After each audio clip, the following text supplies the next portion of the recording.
बिना गोली चलाए जंग को जीतना। असल में गाल के करीब थप्पड़ को इतने करीब ले जाओ और इतने वेग से ले जाओ कि सामने वाले की दहशत, जिसको थप्पड़ लगने वाला है, अपने चरम तक पहुंचे और उससे वो करवा लो जो तुम चाहते हो। क्या यही होने वाला है? क्या यही दिखाई दे रहा है? जिस तरह का डिप्लॉयमेंट यहां, ये अप्रत्याशित, अभूतपूर्व, बल्कि 2003 में कहा जाता है कि इस तरह का डिप्लॉयमेंट हुआ था मिडिल ईस्ट में, और कई लोग कहते हैं कि उससे ही बड़ा डिप्लॉयमेंट है जो अमेरिका कर रहा है इस समय मिडिल ईस्ट में। तो क्या ये उसी तरह का प्रेशर बनाने की कोशिश है ईरान के ऊपर, ताकि उससे वो सब कराया जा सके जो अमेरिका चाहता है? या इस बार वाकई ये दिखाने वाला थप्पड़ नहीं है, थप्पड़ पड़ने वाला है और इसीलिए इतना बड़ा डिप्लॉयमेंट होने वाला है? शनिवार को ये हमला शुरू हो जाएगा क्या? 50 घंटे, ये 50 घंटे जो अब हैं, क्या वाकई ईरान के लिए खतरनाक है? अब ये काउंटडाउन शुरू हो गया है क्या?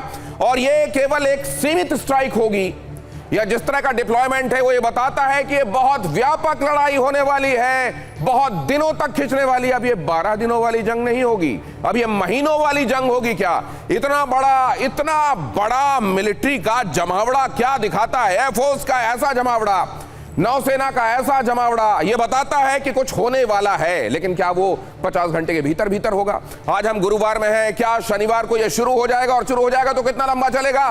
बहुत सारी खबरें ऐसी जो ये इंडिकेट कर रही हैं, और हमारे विशेषज्ञ भी आपको बताएंगे कि इंडिकेशंस क्यों महत्वपूर्ण है और मजबूत है। पहले ये खबर देखिए, मिडिल ईस्ट में जंगी तनाव बढ़ाने वाली खबर।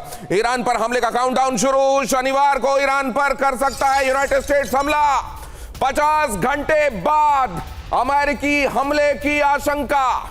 अमेरिकी मीडिया सीबीएस न्यूज के हवाले से खबर, और सिर्फ सीबीएस ने नहीं कहा है, यह बात सीएनएन ने भी कही है, यह बात सीबीएस ने भी कही है। पेंटागन के एक पूर्व अधिकारी ने भी कहा है कि 90% अब प्रोबेबिलिटी इस बात की है कि शनिवार को यह हमला हो सकता है। ऐसे में क्या ये ईरान के ऊपर दबाव बनाने के लिए किया जा रहा है? क्योंकि जाहिर है डोनाल्ड ट्रंप कभी भी, उनके लिए यह स्थिति ज्यादा माकूल होगी कि दुश्मन उतना ज्यादा सतर्क ना हो और वो हमला करने। और दूसरा ये कि पहले इंडिकेट करो ताकि वर्ल्ड ओवर ये मैसेज जाए कि हमने बताया था, हमने कहा था, हमने बोला था, हम घेर रहे थे, लेकिन हमने अभी तक हमला नहीं किया था, हमने कहा था हमारी शर्तें मान लो, लेकिन उसके बावजूद ईरान ने वैसा नहीं किया, इसलिए हमने हमला किया। इसको कैसे देखा जाना चाहिए, हमारे विशेषज्ञ आगे आपको बताएंगे। फिलहाल खबर का एक और पहलू देखिए। दुनिया भर के अखबारों में बड़ा दावा किया जा रहा है, दुनिया भर के अखबार इस खबर से पटे पड़े हैं। ट्रंप ने सलाहकारों और पेंटागन से हालात का पूरा ब्यौरा लिया है। पेंटागन ने ट्रंप को हालात की जानकारी दी है। शनिवार तक हमले के लिए हम तैयार हैं।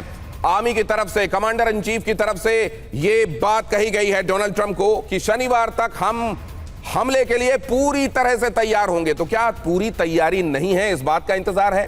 या शनिवार अक्सर यह देखा गया है कि वो वीकेंड होता है जब अमेरिका इस तरह के किसी ऑपरेशन को अंजाम देता है? कैसे देता है, कब इस बात के इंडिकेशंस मिले हैं, आगे मैं आपको आड़ी में आज ये भी दिखाऊंगा कि जब बड़े ऑपरेशंस हुए क्यों वीकेंड चुना गया। क्या इस बार का ये सप्ताहांत भी ईरान के लिए खतरनाक होने वाला है? बहुत सारी कहानियों का अंत करने वाला है ये सप्ताहांत। नहीं, क्या कहानियों का अंत होने वाला है बहुत सारी, ये भी हम समझेंगे। लेकिन ईरान पर पेंटागन का सेना को आदेश, शनिवार तक सेना को तैयार रहने के लिए कहा गया। पेंटागन ने राष्ट्रपति को बताया हम पूरी तरह तैयार हो जाएंगे। कमांडर इन चीफ ने भी कहा कि हम सैटरडे तक पूरी तरह तैयार होंगे, और उधर अपनी सेनाओं को भी यह कह दिया गया है कि हमने इस बारे में राष्ट्रपति को बता दिया है, लिहाजा कहीं कोई कोताही ना हो और हम पूरी तरह से वॉर रेडी रहें। शनिवार तक किसी भी वक्त हमले के लिए तैयार रहने के आदेश। सैटरडे आते ही किसी भी वक्त डोनाल्ड ट्रंप अगर ये कहते हैं कि हमला हो जाए तो उसको एग्जीक्यूट करने के लिए हमको पूरी तरह तैयार रहना है, यह कहा गया है अपनी सेना से। ईरानी घेराबंदी उधर और तेज होने लगी है। ईरानी घेराबंदी और तेज करने के निर्देश इधर दिए जा रहे हैं कि घेराबंदी और बढ़ा दो, ये दबाव और बढ़ाओ। और उधर राष्ट्रपति को यह कह दिया गया है कि घेराबंदी तेज है, लेकिन पूरी तरह से अटैक करने वाली हालत में हम शनिवार तक आ जाएंगे। इसी खबर का एक और पहलू, अब ये ध्यान दीजिए, मिडिल ईस्ट जहां दुनिया भर की जरूरतों की एनर्जी, मतलब तेल और गैस का सप्लाई जहां से होता है, पूरी दुनिया में 20% तेल और एनर्जी जहां से निकलती है वो हॉर्मुज स्ट्रेट, उसके करीब ईरान, उसका एक हिस्सा फारस की खाड़ी, दूसरा ओमान की खाड़ी, और इन दोनों को जोड़ने वाला 33 किलोमीटर लंबा वो रास्ता जिसमें ज्यादातर जगहों पर ईरान का दबदबा क्या होने वाला है आगे और पूरी दुनिया पर क्या असर पड़ेगा वो जानने से पहले अगली खबर भी देखिए। इस समय ईरान के लिए इंडिकेशंस लगता है आसमान से भी ठीक नहीं। देखिए जरा, ईरान में 5.5 तीव्रता का भूकंप कांपा दक्षिणी इलाका। ये भूकंप ही था या कोई न्यूक्लियर एक्टिविटी थी? इस समय जैसे ही भूकंप किसी ऐसी जगह पर आता है जहां पहले से ही ये शक होता है कि क्या यहां न्यूक्लियर बॉम्ब तैयार किए जा रहे हैं और क्या उनका परीक्षण हो रहा है, उन जगहों पर जब भी भूकंप आता है तो एक्सपर्ट्स ये समझने की कोशिश करते हैं ये सिस्मिक एक्टिविटी है या असल में ये सिस्मिक एक्टिविटी बनी है क्योंकि वहां पर एक एक्सप्लोजन किया गया है। होर्मुज स्ट्रेट से करीब 100 मील दूर मोहर के पास ये झटके महसूस किए गए हैं। होर्मुज में ईरान के मिसाइल टेस्ट के बीच ये भूकंप आया है।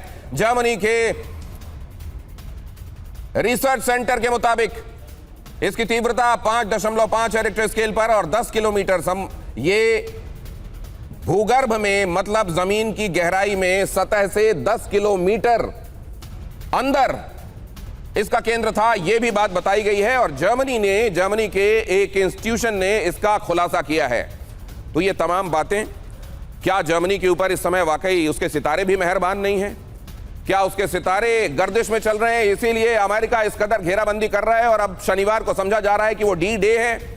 या फिर असल में ईरान भी अपनी तैयारियां पूरी कर रहा है? मिसाइल टेस्ट हुए और उसी में उसी ने कोई ऐसा परीक्षण किया है जिसकी वजह से यह भूकंप आया। अब जरा यहां यह भी देखिए दुनिया के अखबार क्या कह रहे हैं। और जाहिर है अगर अचानक दुनिया भर के अखबारों को यह लग रहा है, उनके सोर्सेस के हवाले से यह लग रहा है, तो इस बार क्या वाकई कुछ होने वाला है दुनिया भर के अखबारों में? अमेरिकी media CBS, CNN, New York times क्या कह रहे हैं जरा देखिए।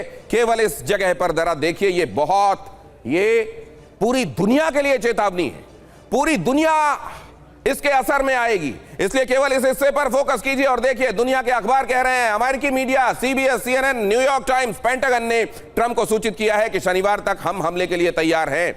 और अगर ऐसा है तो क्या ट्रंप शनिवार को यह कह देंगे गो अहेड, सेना तैयार है? लेकिन राष्ट्रपति ट्रंप ने अभी तक हमले की मंजूरी नहीं दी है। बहुत सारे लोग यह भी कह रहे हैं कि ट्रंप अभी इस फेवर में अभी तक नहीं है कि हमला किया जाए, लेकिन अब हमले के लिए जब उनकी पूरी तैयारी हो गई है तो क्या इधर बात बन नहीं रही है? आपने देखा मंगलवार को 17 तारीख को इसी महीने की जो बातचीत अप्रत्यक्ष रूप से अमेरिका और ईरान के बीच में हो रही थी उसमें यह कहा गया कि गाइडिंग प्रिंसिपल्स तो बात बनी है, लेकिन मिसाइल को लेकर ईरान ने कह दिया नो, इसमें हम कुछ नहीं सुनेंगे, यही हमारी ताकत है। उसने यह भी कह दिया प्रॉक्सीज को लेकर हम कोई बात नहीं मान सकते, आप एनरिचमेंट को लेकर कोई बात कह रहे हैं तो हम इसको सुनने के लिए तैयार है, लेकिन उसके बियॉन्ड अगर आप मिसाइल तक जा रहे हैं और प्रॉक्सीज पर हमस को लेकर हिजबुल्लाह को लेकर कुछ कह रहे हैं हम नहीं सुनेंगे, तो क्या बात नहीं बनेगी और आखिरकार यह स्थिति बनेगी? कुछ रिपोर्ट्स में दावा है इसी शनिवार को ईरान पर हमला करने वाला है अमेरिका।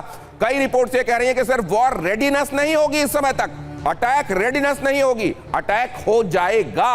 हमला हुआ तो ये लंबा चलने वाला है, ये कोई सर्जिकल स्ट्राइक, प्रिसिशन स्ट्राइक कुछ दिनों तक चलने वाला लिमिटेड वॉर जैसी सिचुएशन नहीं होगी। इसलिए कहा जा रहा है क्योंकि इतना बड़ा डिप्लॉयमेंट ऐसी किसी स्थिति के लिए नहीं किया जाता।